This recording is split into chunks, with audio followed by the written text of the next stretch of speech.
Corruption के charges नहीं है। लेकिन मैं यहां पर और चीज का जिक्र नहीं करूंगा। कई बार क्या बात होती है कि कुछ बातें कभी कभी सच आने लगती है जुबान पे, वो गोविंदा की तरह होने लगता है मामला, तो उसको अभी थोड़ी देर के लिए भूल जाते हैं। सच बात यह है कि इनके ऊपर करप्शन का उस तरह से आरोप नहीं लगा। लेकिन दिल्ली की पावर गैलरी में अगर दिल्ली के नेताओं की बात करें आप, उनके साथ श्रीमान धर्मेंद्र प्रधान जी के बड़े गहरे रिश्ते हैं। बहुत व्यापारिक हलकों, पावर गैलरी में तो ये भी चर्चा होती है, व्यापारिक रिश्ते भी है, व्यवसायिक रिश्ते भी है। अब क्या है मुझे नहीं मालूम, ये चर्चा जो पब्लिक गैलरी में लोग करते हैं, मैं उसकी बात बताता हूं। कुछ व्यापारिक रिश्ते भी हैं, व्यवसायिक रिश्ते भी हैं। अब मुझे नहीं मालूम कि इनका व्यावसायिक रिश्ता क्या है, नहीं है। लेकिन एक बात तो है कि प्रधानमंत्री और गृह मंत्री के काफी करीब हैं धर्मेंद्र प्रधान जी। तो ये हो रहा है कि भाई 7 राज्यों में चुनाव हैं और जिस जाति से ये आते हैं उसका प्रभाव है। और अगर डाउन द लाइन ये संदेश चला जाता है भाई आपने उनकी बलि ले ली, तो एक निराशा का वातावरण बन सकता है, जिसका risk Bharatiya Janata party at this point in time नहीं लेने की स्थिति में है। इसलिए चूंकि इनके ऊपर एक रिस्पॉन्सिबिलिटी की बात आई थी, इस वजह से तो ले लिया इस्तीफा, लेकिन उनको कैबिनेट में वापस लाया जा रहा है। अब आखिरी समय में उनका नाम कट जाए तो मुझे नहीं मालूम, लेकिन अभी तक की जो सूचना है उस हिसाब से धर्मेंद्र प्रधान कैबिनेट में लौट रहे हैं। बड़ी खबर यह है, इसमें 2-3 चीजें रोल प्ले कर रही हैं। देखिए, जिस नीट को लेकर के हम और आप सारे लोगों ने गुस्सा प्रदर्शित किया, उस नीट को लाने में भी धर्मेंद्र जी की बड़ी भूमिका है।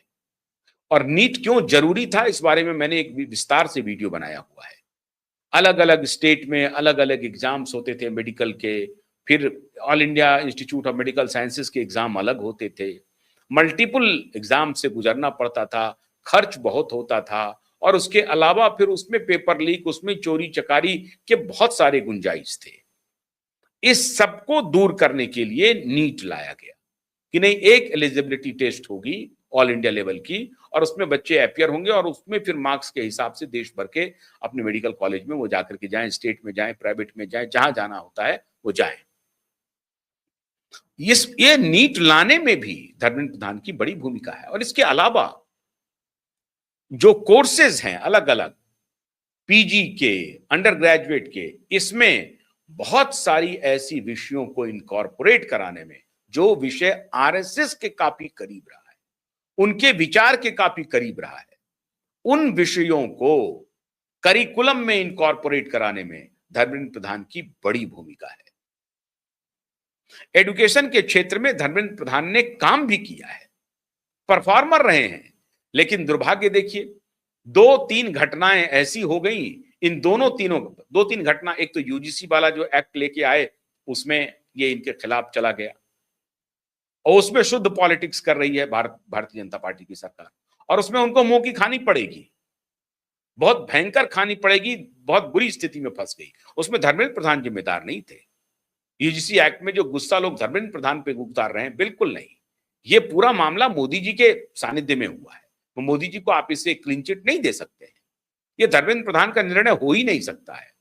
या तो ये धर्मेंद्र प्रधान, मोदी जी, अमित शाह, तीनों का निर्णय नहीं हो सकता है, अधिकारी के लेवल पर बात बन गई है, या अगर ये निर्णय हुए हैं तो इस निर्णय में मोदी जी की और अमित शाह जी की निश्चित रूप से सहमति होगी। इसके लिए सिर्फ अकेले धर्मेंद्र प्रधान को बलि का बकरा नहीं बनाया जाना चाहिए, यह गलत है। यूजीसी एक्ट में अगर इतना बड़ा ब्लंडर किया गया, परिवर्तन किया गया, जिससे एक डिवीजन हो गया है, और अगर वो पॉलिटिकल मूव है, एक शिफ्ट कर रहे हैं, आइडियोलॉजिकल शिफ्ट करके एक खास वोट बैंक को अपने तरफ लाने का प्रयत्न कर रहे हैं, तो माया मिलीना राम की स्थिति में पहुंच गए हैं। हमेशा आपकी प्लानिंग कामयाब हो जाएगी, ऐसा होता नहीं है। और मोदी शाह को कम से कम यूजीसी एक्ट के मामले में इस बात का भान हो गया अगर मैं फिर कह रहा हूं कि अगर मोदी और शाह ने इसे एक पॉलिटिकल मूव के रूप में पेश किया है तो ये पॉलिटिकल मूव उनके खिलाफ चला गया। लेकिन अगर मान लीजिए कि मोदी और शाह को इसकी जानकारी नहीं थी, तो आप पक्का मान के चलिए धर्मेंद्र प्रधान को भी इसकी कोई जानकारी नहीं, क्योंकि अकेले ये धर्मेंद्र प्रधान की सहमति हो ही नहीं सकती। जिस तरह का डिस्प्यूटेड विषय पब्लिक डोमेन में आया और यूनिवर्सिटीज में लाया गया, खासतौर से सवर्ण को लेकर के जो बात हुई है, तो ये मैं नहीं मानता हूं कि यूजीसी एक्ट के लिए अकेले जो है धर्मेंद्र प्रधान जिम्मेदार है। तो वहां भी इनकी जिम्मेदारी उस तरह से नहीं है। नीट के मामले में 2024 में पेपर लीक हुआ, फिर दोबारा लीक हुआ।